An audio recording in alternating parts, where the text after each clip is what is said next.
Hello दोस्तों, beginners point में आपका स्वागत है और अभी हम कर रहे हैं chapter number 4, new beginnings, cities and states. The kingdom shall be protected by fortifying the capital and the towns at the frontiers. The land should not only be capable of sustaining the population but also outsiders in times of calamities.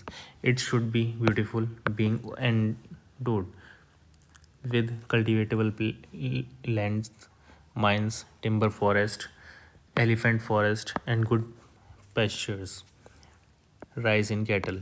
It should not depend only on rain for water. It should have good roads and waterways. It should have a productive economy with a wide variety of commodities. Kautilya Aryabhatta said this. Let us recall that in the early second millennium BCE, that is, over a few centuries after 2000 BCE, the Indus Harappan Sindhu Saravasti civilization, which we called India's first urbanization, disintegrated. Some of its cities were abandoned. In others, some people continued living there but reverting to a rural or village lifestyle. They had to, since all the components of the Harappan urban order had disappeared. Elaborate structures, both private and public, crowded streets and busy markets, different communities with specialized occupation, metal smiths, potters, builders, weavers, craftspeople, and so on. A writing system, a sanitization system, the presence of an administration, and behind it all, a larger state structure with a ruling class at the head.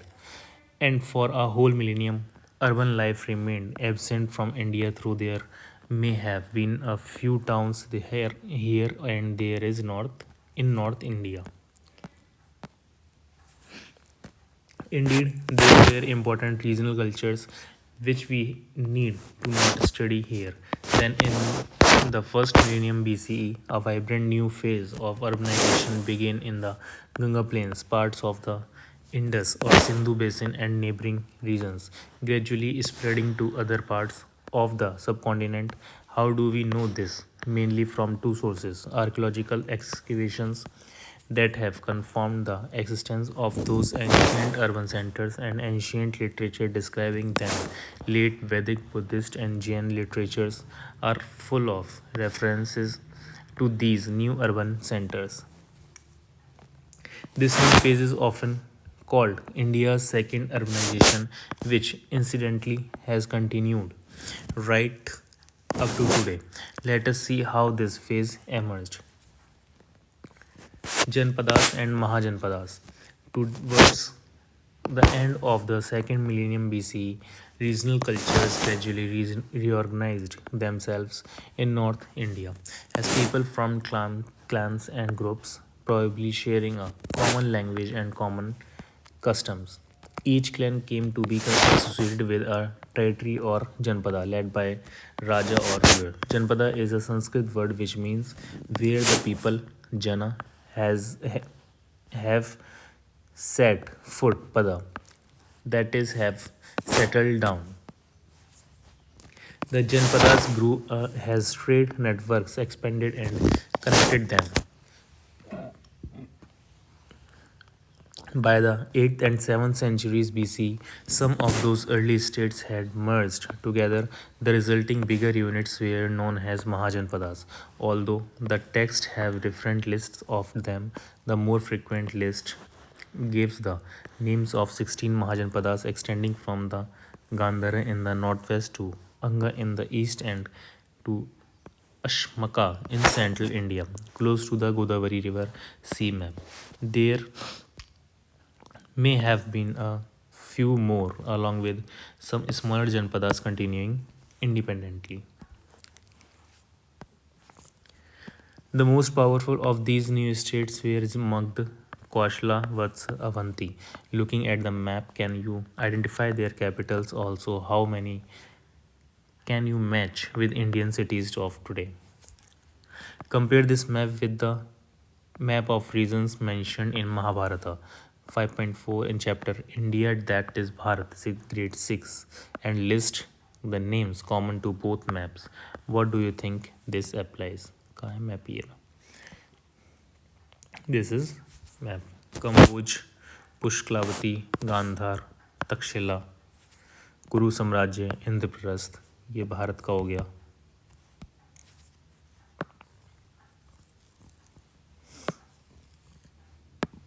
ठीक है, ये सब भारत का है. इधर थोड़ा सा निकल के पाकिस्तान के आसपास पहुंच जाते हैं. ये विरजी, मला, वैशाली, राजगढ़, कौशाम्बी, छेदी, त्रिपुरी, अवंती, उज्जैन, अश्मका, ये सब हो गए. Moat, a deep wide ditch surrounding a fort or a fortified city and filled with water. The map figure 4.3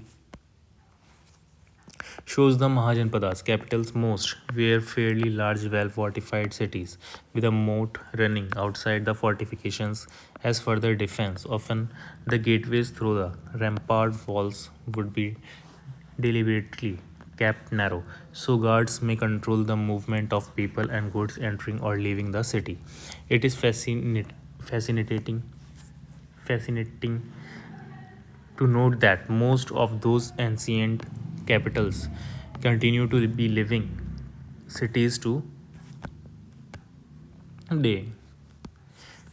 Today, modern cities that are often 2,500 years old. Early democratic traditions.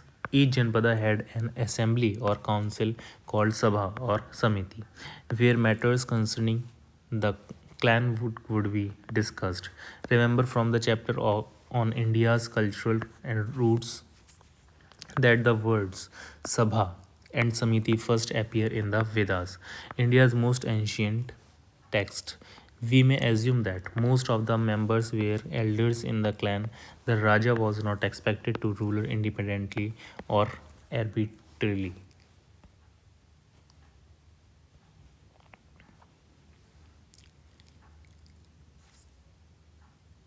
मनमाने ढंग से. Arbitrarily. ये ma'am देख ही लिया. A good ruler was supposed to take the advice from those assemblies, apart from the ministers and administrators, made according to some text and incompetent ruler could be removed by the assembly. Of course, while such mentions are significant, it does not mean that this was an established law. Let us remember that the data we have for such remote periods in remote periods is incomplete. In their political systems, the Mahajanpadas expanded the basic principles of the Janpadas. Some were, in fact, monarchies in the sense that the Raja was the ultimate authority, supported by ministers and an assembly of elders. His position was hereditary in the sense that a Raja would usually be the son of the previous one.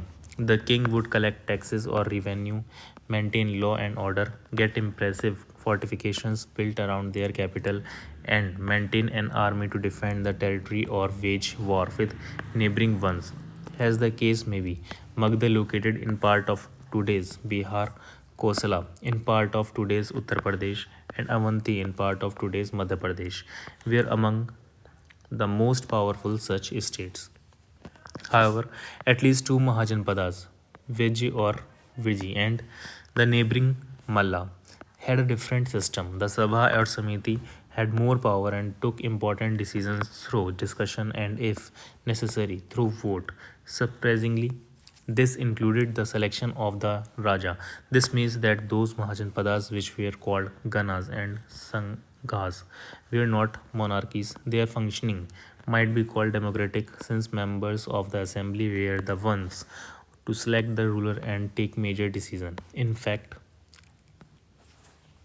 scholars have often called them early republics, as they are indeed one of the earliest such system in the world. Ruins of complex at Kaushambi, capital of Vatsa Mahajanpada. More innovations. The age of Janpadas and Mahajanpadas was an age of profound change, which would impact Indian civilization until present times. In the chapter India Cultural Roots in grade 6, We saw the emergence of several new schools of thought, late Vedic, Buddhist, Jain in particular, and their respective literatures. Those schools disseminated their teachings and literature through scholars, monks, and nuns traveling across India or people undertaking pilgrimage. Indian art also underwent a renewal. It will blossom in the age of empires. Urbanization does not happen without technologies. Let us remember that the Harappan civilization mastered copper and bronze metallurgy. Now, in this second urbanization, a major shift in technology involved iron metallurgy in several regions of India. The technique of extracting and shaping iron were actually preferred from the early second millennium BCE, but it took a few centuries for iron to become a part of daily life. By the late second millennium BCE, iron tools had become widespread, facilitating agricultural on a bigger scale. Iron also made better weapons than bronze, lighter and sharper swords, spears, arrows, shield, etc. As it happens, there is some evidence of warfare between neighboring Mahajanpadas. How frequent or how intense it was, of course, is impossible to tell. Such military campaigns, but occasionally alliance to gave rise to new kingdom and empires, which we will turn to later in our journey. Another innovation was the first use of coins in India, made necessary by growing trade. Very soon, coins were exchanged across different regions and even with other parts of the world. The first Indian coins were made of silver, a soft metal into which symbols could be punched. They are called punch mark coin. Later, coins of copper, gold, and other metal were also made. Generally, a Mahajanpada issued its own coins, but coins from neighboring regions were also used as well as exchange in trade. The Varna Jati system. We saw earlier how human societies grew more complex with the rise of civilization. Whatever this happens, a society organizes itself in several groups based on class, occupation, or some other criteria. For instance, there could be different groups concerned with governance, administration, religion, education, trade, town planning, farming, craft, arts, and all kinds of all other professions. A panel of Sanchi's tube depicting a smithy or metal workshop where different workers being firewood, water, stoke the fire, beat the iron, etc.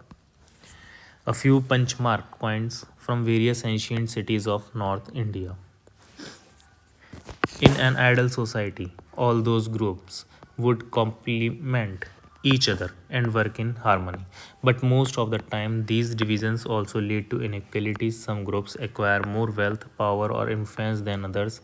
In other words, while equality is an ideal that human societies have often aspired to, very few, if any, have ever achieved it. In India, the society was organized in two-fold system.